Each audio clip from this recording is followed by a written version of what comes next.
দর্শক, কয়েকদিন আগে আমাদের হাসান আব্দুল্লাহ ইন্ডিয়ার উদ্দেশ্যে একটা কথা বলেছিলেন যে আপনারা যদি আমাদেরকে নিয়ে বেশি বাড়াবাড়ি করেন তাহলে আপনাদের চিকেন নেক আর থাকবে না। যখনই হাসান আব্দুল্লাহ এই কথা বলছিল, ইন্ডিয়া এই কথা শুনে তেলে বেগুনে জ্বলে উঠছে।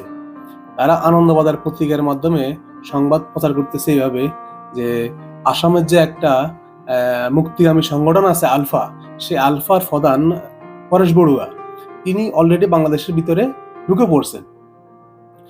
এই পরেশ বড়ুয়া কোন রিসুটে ছিলেন, কার কার সাথে সাক্ষাৎ করছেন, সব তথ্য তাদের কাছে আছে। এখন কথা হচ্ছে, যদি আপনাদের কাছে এই সব তথ্য থেকে থাকে তাহলে আপনারা আরো আগে কেন প্রকাশ করলেন না? কেন হাসান বলে এই কথা বলার পরে প্রকাশ করা হলো?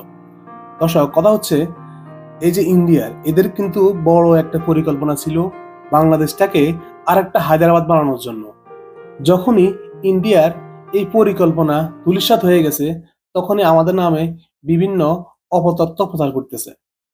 আমাদেরকে বিশ্ব দরবারে আহ, একটা জঙ্গি দেশ হিসাবে উপস্থাপন করার অনেক চেষ্টা করতেছে ইন্ডিয়া। তো আমাদের সকলেরই সতর্ক থাকা উচিত। ধন্যবাদ।